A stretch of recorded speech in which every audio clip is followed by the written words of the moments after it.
So yun, magandang araw mga boss. Dito sa video, ipapakita ko lang sa inyo yung kaganapan dito sa lugar na to. So ito yung kalsada. Ayan yung mga public transport buses at saka tram.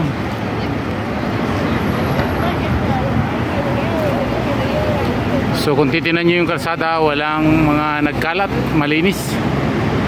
Tsaka naka-organize yung transport nila, oh. Ayang tram at saka yung buses halos magkadikit na kasi iisa yung kalsada. Ito yung lugar na to, ito yung tinatawag na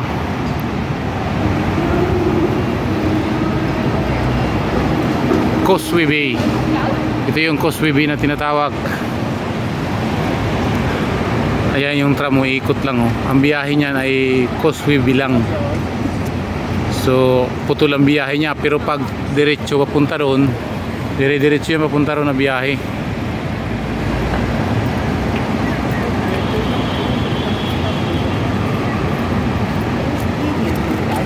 So itong tram na to, nagkakating trip din pala to. Hindi lahat na biyahe ay diretso. So ulitin ko, ito yung lugar ng Causeway Bay area, malapit sa Happy Valley. Yan. So napadaan lang tayo dito, kaya medyo nakursunadahan natin yung lugar. Ayan yung tram mo, punong-puno, standing. So shout out dyan sa mga nanonood ng aking munting YouTube channel, yung Bus Captain Vlog. So maraming salamat sa inyo sa nanonood o sa mga manonood pa.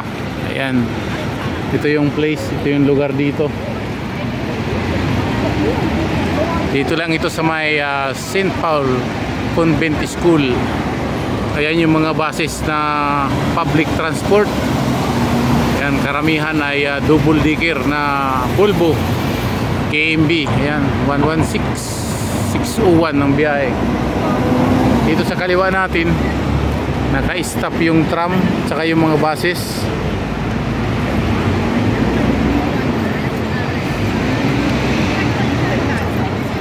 So ayan, paguna yung mga city bus.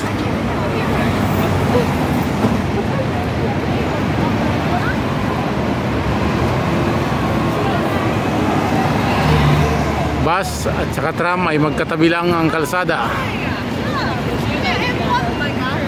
So hanggang dito na lang yung aking video. So next video tayo, nakita nyo na yung view rito at saka yung mga tourist public tram na pwedeng sumakay. Ayan.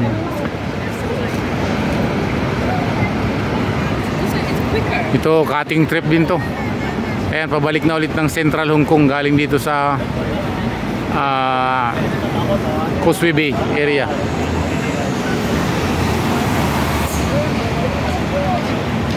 So thank you very much at tayo ay end na sa ating video. So next videos, maraming salamat sa inyo lahat.